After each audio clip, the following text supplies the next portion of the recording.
doctor Iván Gatón, con quien hemos conversado en varias ocasiones a lo largo de los años en este espacio. Es una pena, Iván, bienvenido, gracias, que todavía los conflictos de los que hemos hablado, el de Rusia que viniste hace 2 años, recuerdo, ¿te acuerdas cuando recién empezaba?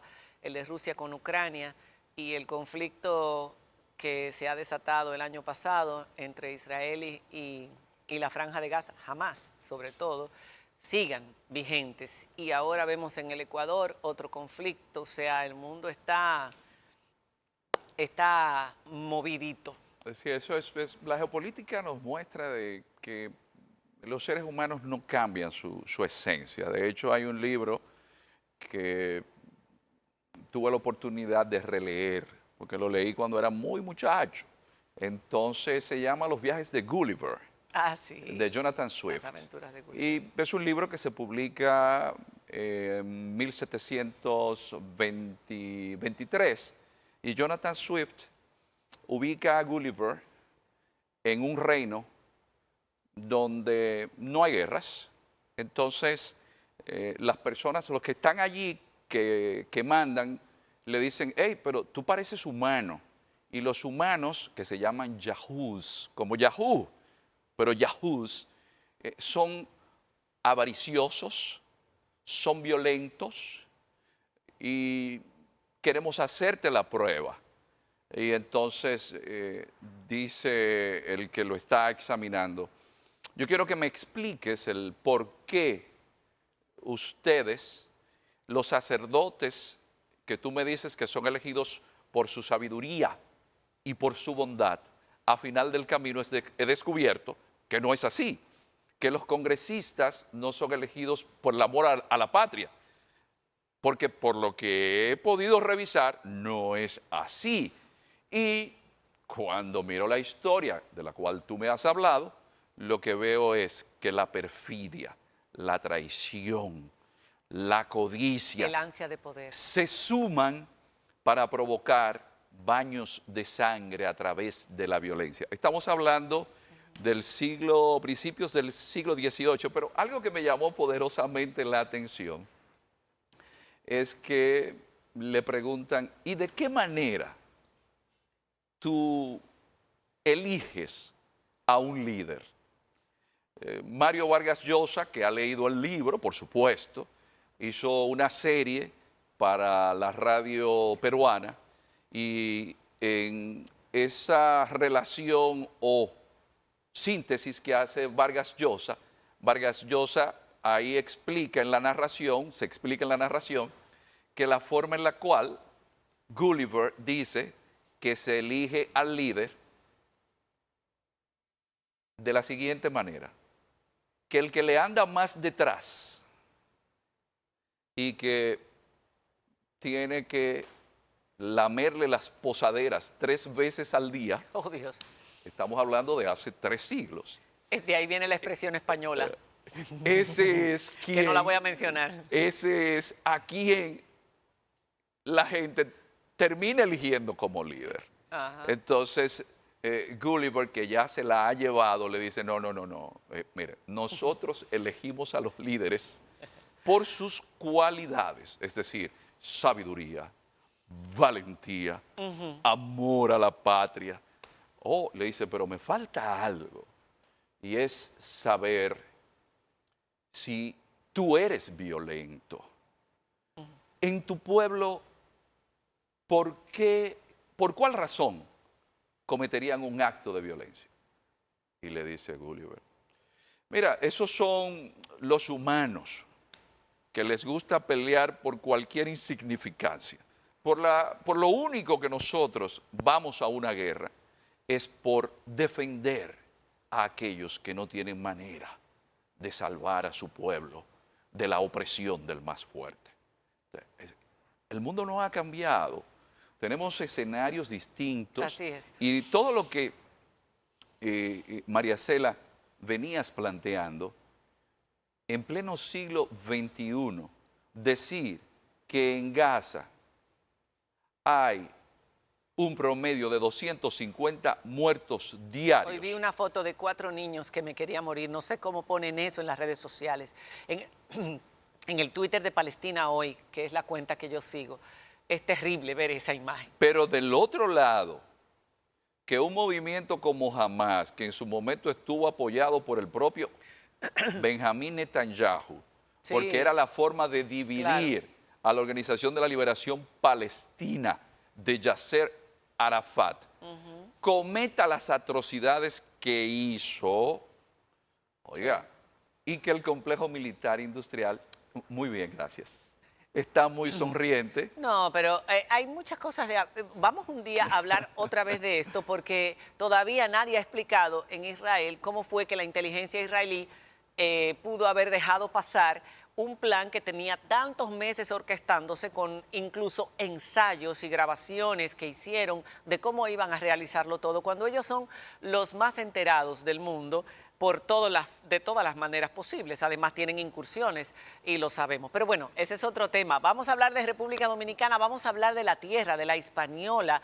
de por qué los dominicanos deberíamos sentirnos mucho más orgullosos de la tierra que tenemos y de qué estamos dejando de aprovechar a nivel de exportación de imagen de marca país para el resto del mundo. ¿Qué estamos desperdiciando los dominicanos? Lo primero es que desde la perspectiva geopolítica existe una teoría que se llama la teoría de los ciclos hegemónicos de Immanuel Wallerstein, en la cual dice que si bien es cierto, la humanidad tiene una edad antigua, una edad media, hay una edad moderna que comienza ¿con qué?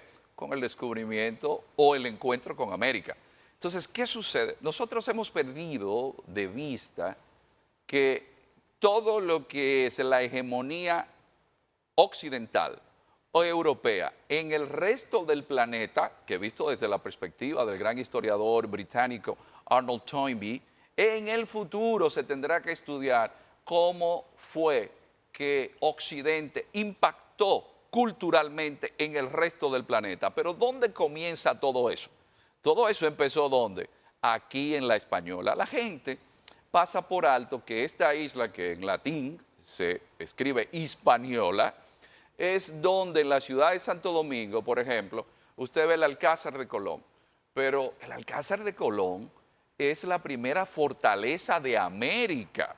Pero el Alcázar de Colón es donde residía el primer virrey, porque distinto a otros imperios, el imperio español, y ubiquémoslos en su contexto, es un imperio que de entrada, una de las mujeres que más ha influenciado en la historia, que se llama Isabel de Trastámara o Isabel de Castilla o Isabel la Católica, puso literalmente en su testamento que los indígenas eran sus súbditos, igual que los de Castilla, que no los respetaran luego, pero eso es lo que permite luego los derechos humanos y algo importantísimo, el mestizaje. Pero también Isabel la Católica abre el espacio a algo que aquí nunca se ha tomado en consideración para divulgar. María Cela, cuando Fray Pedro de Córdoba se reúne con los padres dominicos en 1508 y asigna a Fray Antón de Montesinos para que lea el sermón de Adviento,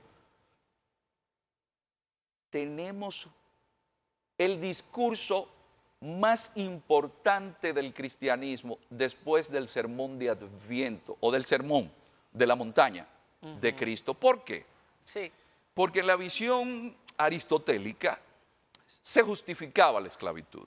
La gente piensa que la esclavitud fue al negro. No, no, no, no. Vean a Espartaco, Claro. vean la antigua Roma. La esclavitud siempre existía, pero era por deudas. Lo que pasa es que los portugueses se inventan la esclavitud en base a ¿qué? En base al color de la piel. En un momento que es ya el siglo XVI, donde los portugueses son los primeros que comienzan a conquistar y llegan a China. Entonces, en ese discurso se establece que no, espérense. Que tienen derechos. Tienen derechos, pero eso se lleva a Salamanca. Es el primero en la historia de la humanidad, es el primer discurso por los derechos humanos en la historia después de Cristo, porque Cristo, por supuesto, estamos hablando antes de Cristo, después de Cristo, pero es el primero, así está reconocido. Pero algo El de Fray importante Antón de Montesinos. Yo es- soy la voz de que clama en el desierto. Pero ese discurso llega a Salamanca y en Salamanca, Francisco de Vitoria, todos los pensadores de ese momento, lo que se llama en latín ius gentium, los que estudian derecho saben, ius, el derecho de gentes. Y eso es lo que da paso entonces a lo que evoluciona y conocemos como derechos humanos. Pero eso, ¿dónde se hizo? Eso fue aquí. Pero algo que... Hay un monumento en el malecón. A los turistas se le dice ese Fray Antón de Montesinos, el del sermón de yo soy el... Pero no, tú quieres decir que no se le da la importancia. No, porque cuando usted habla que en el mundo lo primero, los derechos humanos que son erga omnes, porque ante todos, en latín se dice así, los derechos humanos que son imperativos, es decir, que es obligatorio, que son vinculantes. Señores, pero eso fue aquí. Pero aparte de eso, habíamos pensado que el propio presidente John Fitzgerald Kennedy, en un momento dado, refiere, en Estados Unidos tenemos un problema en el conocimiento de la historia, y es que se nos dice que todo comienza a partir de la llegada de los padres peregrinos en el Mayflower en el 1620. Sucede que en Nuestra Señora de la Concepción de la Vega llega un alcalde llamado Lucas Vázquez de Ayllón. Y en el año 1526, 95 años antes que los padres peregrinos. Pero también la gente, cuando va a la Florida, le dicen, visiten San Agustín, porque San Agustín es la ciudad más antigua de los Estados Unidos, que la fundó Pedro Menéndez de Avilés. Pero eso se funda es en el año 1565.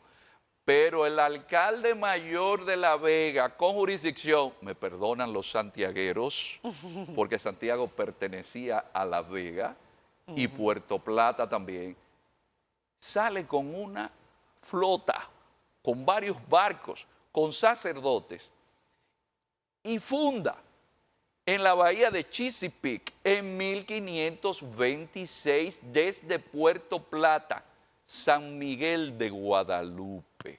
Es decir, que la primera ciudad que se funda en Estados Unidos en el norte, porque también, y disculpen los amigos boricuas. Salió de aquí. Salió de aquí, pero los amigos boricuas que perdonen, porque cuando se habla de la Florida, se habla de Ponce de León y como Juan Ponce de León, sus restos están en la Catedral de San Juan De Puerto Rico. y de San Juan de Puerto Rico, y dicen que él salió de San Germán. Disculpen, todos los documentos indican que Juan Ponce de León, que descubre la Florida el 27 de marzo, domingo de 1512, su residencia, su casa fortaleza está en San Rafael del Yuma, porque esa es la hoy conservada, totalmente conservada. Restaurado o la utilizan recreado, para hacer bodas. pero recreada. No. Original, Original, de piedra. de piedra. La gente no sabe lo que se pierde. Lo que pasa es que mi familia, Con la piedra, del lado paterno, original. es higüeyana. Entonces, desde pequeño, yo Ustedes botaba clorofila desde Sabana Grande de Boyá a Higüey. Tú botabas el campo. Yo botaba el campo yendo a Higüey. Y entonces me llevaban a San Rafael del Yuma porque tenía familiares en Yuma y en Boca de Yuma. Entonces, desde allí, con Antón de Alaminos, que es uno de los marineros más famosos de la antigüedad, porque es el que descubre la corriente del Golfo, que es la corriente que permitía a los barcos, recuérdense, que los barcos no tenían motores y eran en base al viento y a las corrientes de agua. Entonces, la Florida, ¿desde dónde se descubre? Desde aquí, porque Ponce de León es a quien Nicolás de Obando le encarga sofocar la rebelión que existía en el cacicazgo de Higüey. ¿Y a qué se dedicaba Ponce aquí? Ponce de Rafael León. del Yuma. No, Ponce de León era uno de los que estuvo en la toma de Granada con Fernando el Católico España. en el año 1492, cuando envían aquí en a Castilla. Francisco Bobadilla como pesquisidor que metió preso a Colón. Envían entonces a Obando y él viene con Obando, aunque algunos dicen que pudo haber llegado con Colón en el segundo viaje, pero sí está comprobado que es Obando quien lo envía a Higüey y allá él funda lo que se llama Salva León de Higüey. Pero un dato importante, nosotros que somos mulatos, en mi caso, que tengo un poco de sangre yoruba, el primer negro que llega a América es un negro que estaba con Ponce de León y con Fernando el Católico cuando Boabdil estaba entregando las llaves de Granada, llamado Juan Garrido. Juan Garrido, Bautizado entonces, cristiano, con ese cristiano, llega aquí y luego con el hijo de Ponce de León, que se dice que estaba buscando la fuente de la juventud, la eterna juventud, porque estaba casado con una india mucho más joven que él. En esos tiempos no existía ninguno de los medicamentos que existen ahora. Entonces, el hijo que él tiene con esa taína, llamado Gonzalo Ponce de León, se va con Garrido a Cuba y de allá se van con Cortés a la conquista de México y es Juan Garrido a quien luego Carlos I y V del Sacro Imperio Romano Germánico le da la pensión porque es el que lleva el trigo que hoy se produce en Estados Unidos lo llevó él. Pero no solamente eso, sino que Juan Garrido es el que construye en tierra firme la primera ermita cristiana. Pero dejamos a Garrido. El que descubre el Océano Pacífico es alguien que le debía a todos los santos aquí en Santo Domingo. Se llamaba Vasco Núñez de Balboa. Y Núñez de Balboa se fue con su perro de polizón y luego descubre lo que se llama el Mar del Sur. Pero hay otra figura importante. Pero Núñez de Balboa salió de aquí también. De aquí. Sí, bueno, todas las expediciones salían de la Hispaniola. Pero Alonso de Ojeda... Pero muchos de ellos vivían aquí. No, es que vivían aquí. O sea, Pizarro... no es que pasaban por aquí. No. Pizarro, que conquista el imperio Francisco Inca. Pizarro. Aquí era Baquiano. El Baquiano era el que conocía los caminos por donde había que caminar.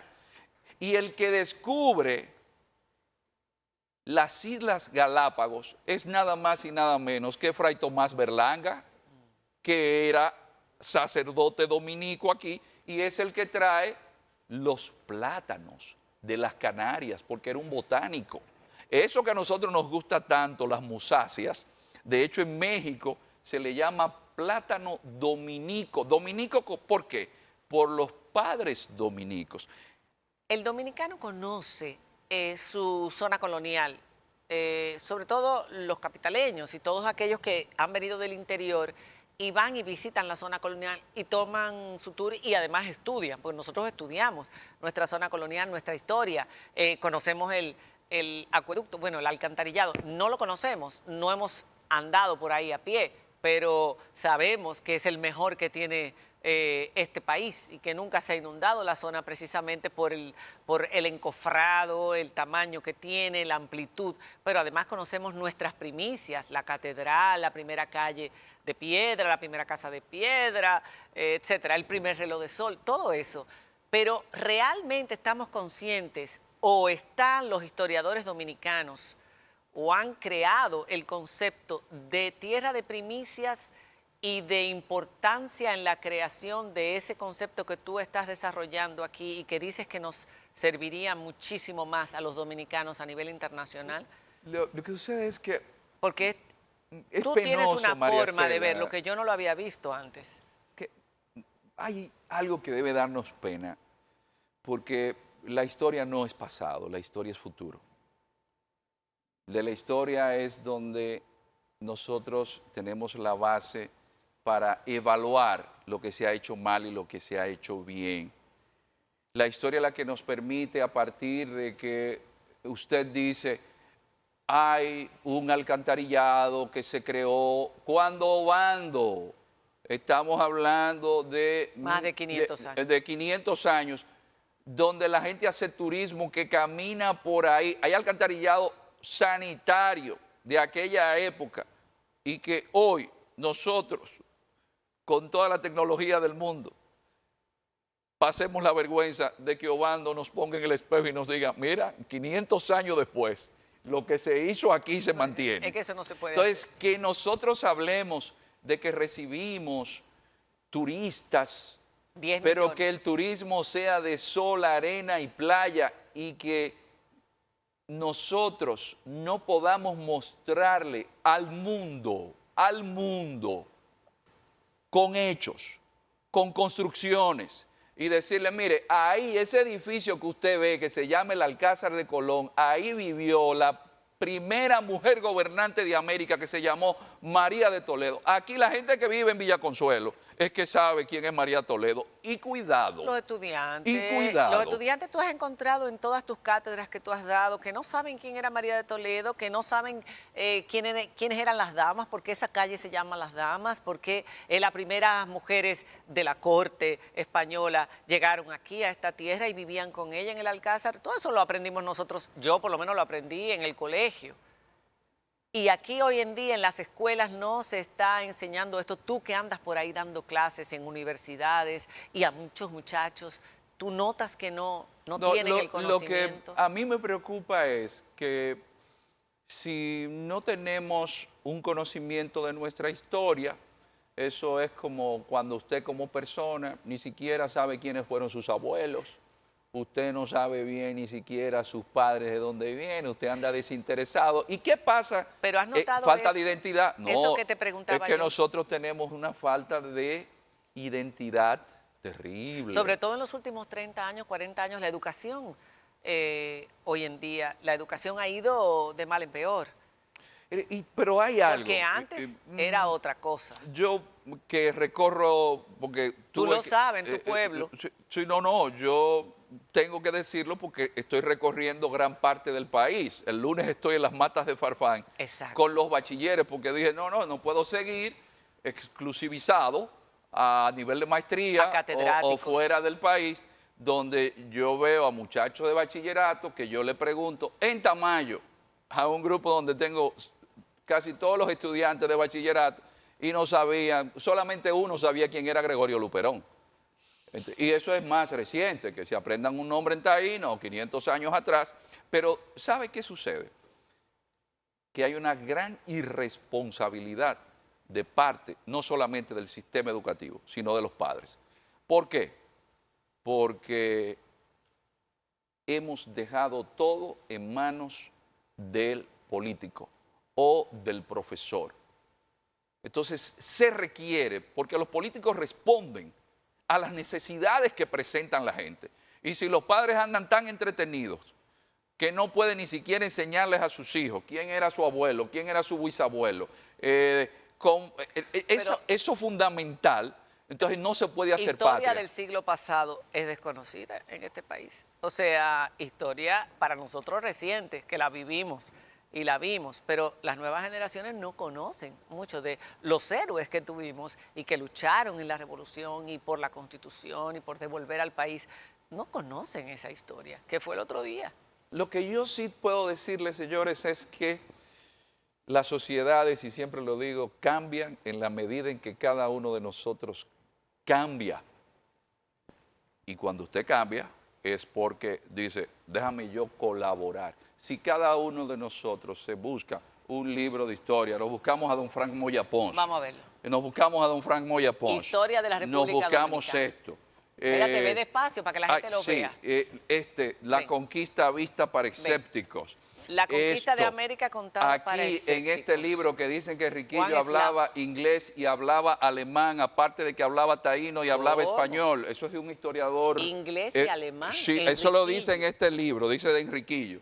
Bueno, Y- los chicos se tenían que leer, todos nos teníamos que leer el libro Enriquillo que tú leíste y que todos leímos. Hoy en día, Manuel de Jesús Galván. hoy en día me imagino que los chicos también lo están leyendo en la escuela. Pero, y esto fue una idea No sé. con jóvenes que se me ocurrió. ¿Por qué? Porque dije, no, déjame hacerle algo a los jovencitos. Y ya el año próximo, que ya estamos en el año próximo. Ya estamos en el año próximo. Llegó. Vamos a publicar esto para ponerlo a disposición para los jovencitos que leen los mangas japoneses. Ok. Entonces hice una versión de todo lo que hemos hablado aquí, pero para los jóvenes dominicanos. El superhéroe de la historia y la geopolítica, Iván Gatón. Qué bueno está este cómic. Iván Gatón, las super maravillas de la primada de América. Mira qué bueno, qué buena iniciativa, me encanta. Aquí la vamos a apoyar cuando esté ya publicado, cuando lo editen, lo publiquen, aquí vas a venir y lo vamos a promover, porque realmente tenemos que hacer este y muchos otros más gordos. No, que mira, este. permíteme, María Cela, Pero porque más, yo sé que más. los amigos, Hay muchos. los amigos televidentes, mire, ese es el primer negro de América, primer Míralo negro que ahí. vino a América, míralo aquí. El Juan, ¿cómo se llama? Juan Juan Garrido. Garrido. De ahí venimos muchos. Juan Garrido. Gracias, Iván, por haber estado con nosotros y vamos a ver si establecemos me digan ustedes en casa, 1 o 2 días al mes para que hablemos más de nuestra tierra, como hemos hecho en ocasiones anteriores, por lo menos durante 1 o 2 meses, cuando tus viajes te lo permitan. Me alegro muchísimo de cómo estás exportando tus conocimientos y nos sentimos todos muy orgullosos. A ti no te gusta que yo lo diga, pero soy un señor mayor que ya tengo Ay, por que Dios. compartir Señores, hacemos con- una pausa y cuando regresemos tenemos una invitada muy especial. Vamos a hablar, usted ha oído hablar de muchas personas que han perdido la vida en los últimos años de infartos al corazón y que uno se sorprende que sean personas jóvenes. Ha oído hablar de la muerte súbita. Hace poco hemos perdido 2 o 3 personas conocidas de muerte súbita en estos días. Uno se pregunta qué es lo que está pasando. Hoy vamos a conversar con una excelente cardióloga que nos visita dentro de un instante. Ya volvemos. La doctora Mejía con nosotros.